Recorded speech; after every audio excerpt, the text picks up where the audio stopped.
Hello everyone, it's Chase from the Patriotic Chronicles. Today is September 9th, 2023. Time is 8:58 p.m. EST, and today we're going to be doing another projectional video. As I'm over here messing in OBS, trying to make it look a little bit better. There we go. But today we're kind of just looking at something that to me is going to be overlooked, and that is the gubernatorial elections. As you all know, every year there's usually at least one or two gubernatorials, and that is including in 2023. So in November, a solid 2 months away, and when that comes around, I probably will be doing a reactional thing, even though it won't be the most contentious. I'll do a little reaction. But we're going to be going over the 2023 gubernatorial races, the 2024 gubernatorial races, and predicting where we will stand. Now, as of with all these elections, after the 2024 elections, the safe seats, Republicans will have 19 seats in the governorship. The Democrats will have 17. Obviously, things can change. But these parties will most likely stay the same unless utter destruction happens.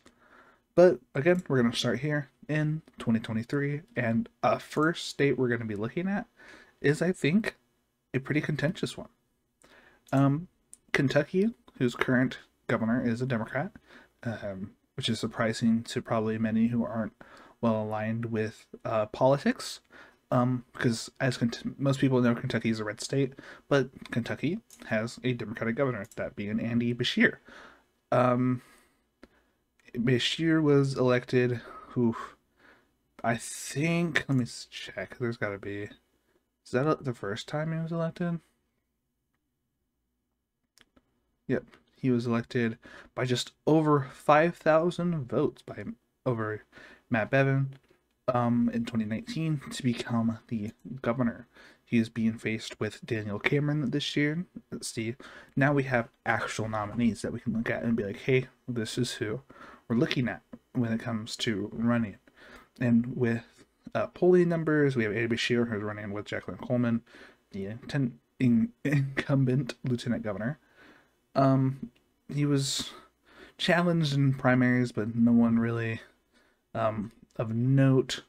I mean, you have people, a perennial candidate and a former Republican nominee for governor.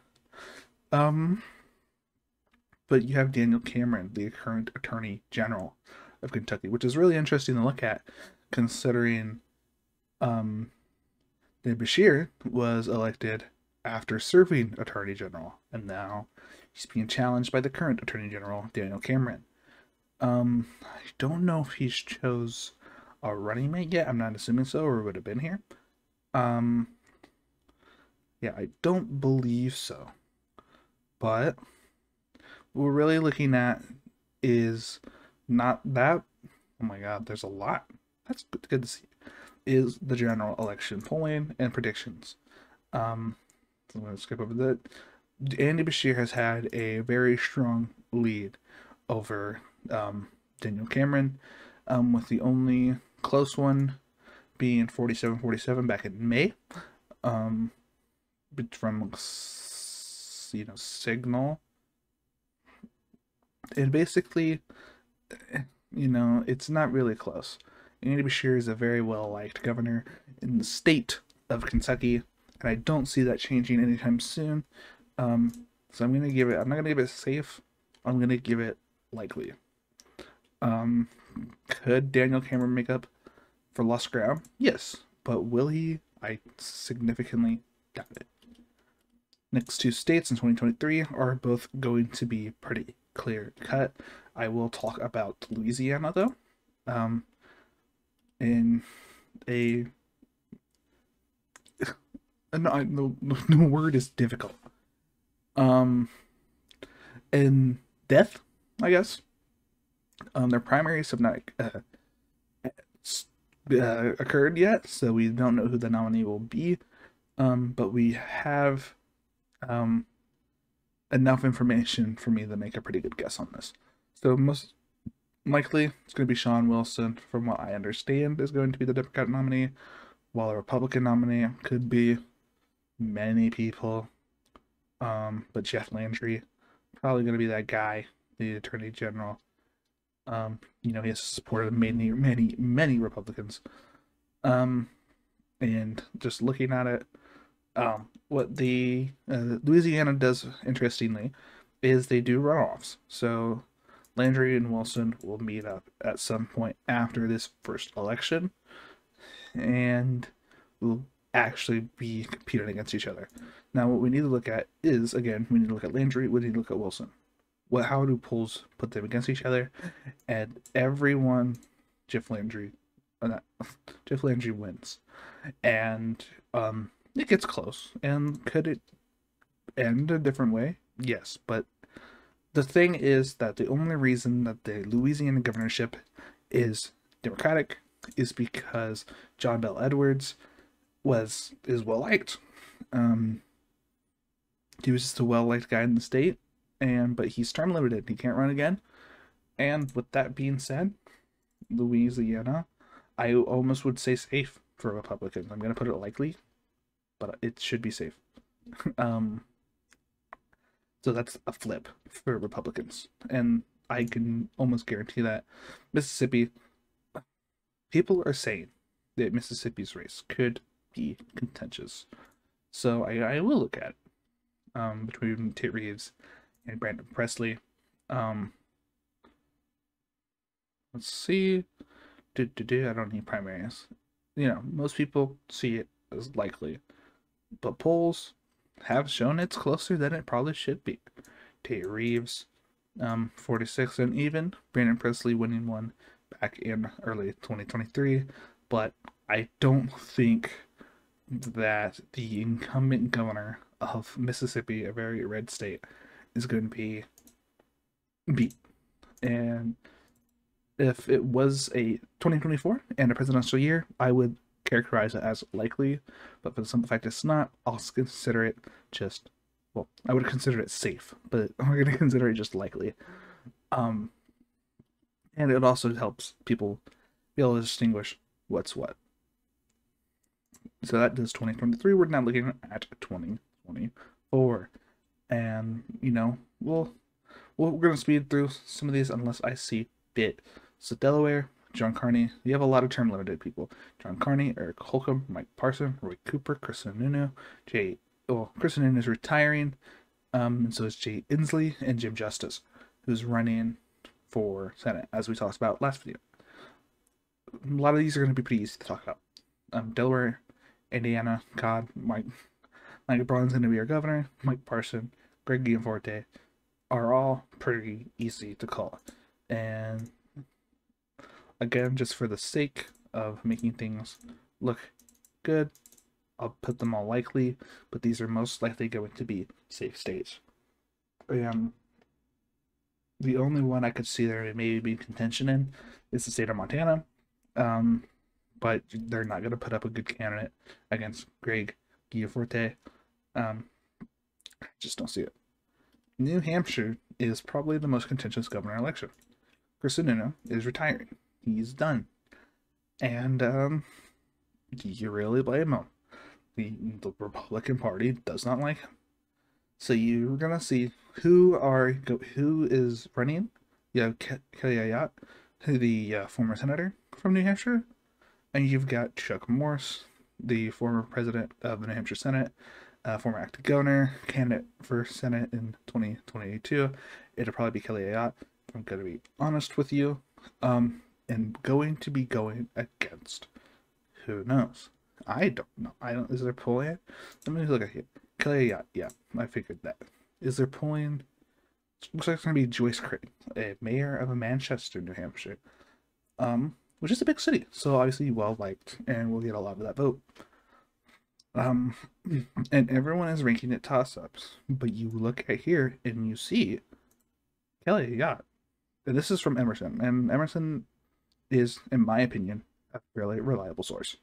And Kelly Ayotte beats both of them by substantial margins, and I don't think that is going to change anything. So I think as much as Democrats can use this, I think that in a lean margin, New Hampshire will go to Republicans. It will go back to Kelly Ayotte. And yeah, I just, it's Chris Sununu is well liked, but Kelly Ayotte is also well liked. New Hampshire is a very much middle ground state. It's a very purple state, except when it comes to the presidency. And with this, I mean, that could affect it. That's why I'm making it lean Republican with the governorship, because the presidential elections could affect it negatively for Republicans in the state. But I just don't see Kelly Ayotte Pete. Roy Cooper, the current governor of North Carolina, is term limited, so we will have a new governor. The current Attorney General, Josh Stein, is running. Josh Stein is running. He will most likely be that candidate, and he will probably be running against, who knows. Let's see. No, Josh Stein's got that. Let's see who is the most. It seems to be Mark Robinson. Tom Tillis? Is he? Oh, I was like, there's Tom Tillis is running. It's like, what are you talking about? It's like, that surprises me. I was really confused. Come on, just take that out. Just take it out. Anyways, it seems like Mark Robinson, the lieutenant governor, is going to be that nominee. And just look at here. And Mark Robinson, if he's the nominee, beats Josh Stein every time. And besides one time in October of last year, any new polls, it seems Mark Robinson is winning. So I'm not going to agree with these. I think that, again, it also being a presidential year, that helps Republicans in the state of North Carolina. I think it is a lean Republican state for the governorship. And yeah, I don't see it being contentious. I see it being contentious, but not in the sense of it being a very difficult state for Republicans to win. North Dakota only would change governorship if Doug Burgum somehow became presidential nominee and president of the United States. Will that happen? No. Doug Burgum has lost all heat since the debates. It's not going to happen. Utah, same thing. Not going to happen.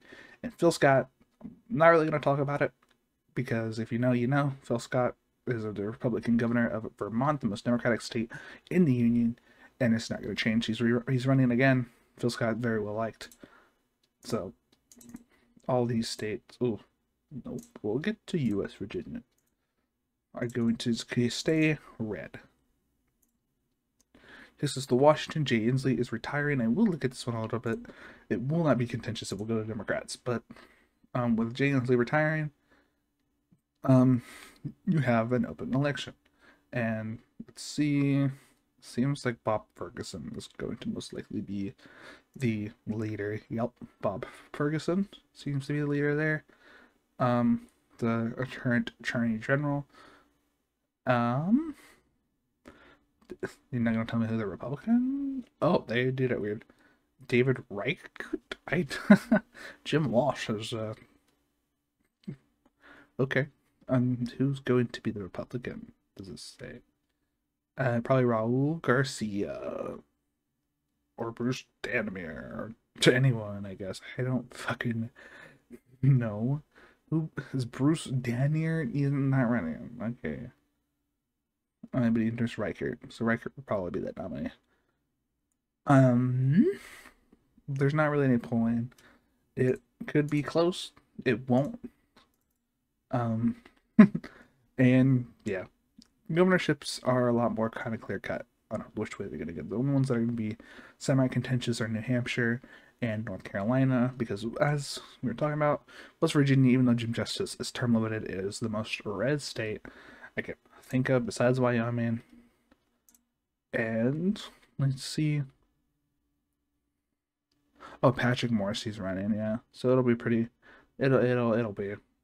Patrick Morrissey's got to be. Yep. Okay. Patrick Morrissey will be the next. Will be the next governor, and it's pretty clear cut to me that that's going to be what it is. And I'm not really going to even talk about it much because it's West Virginia.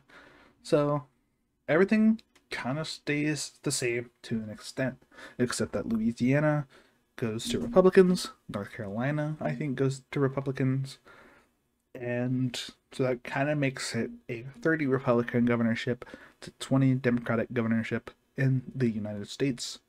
And yeah, sorry this video is not more interesting. Sorry that my energy is probably a little bit more down. I just got off work, decided to make this video real quick to have something to release tomorrow.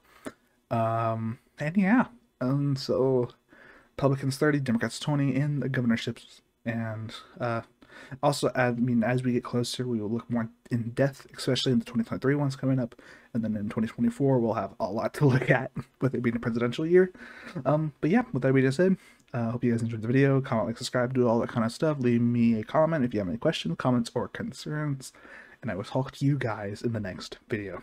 Bye!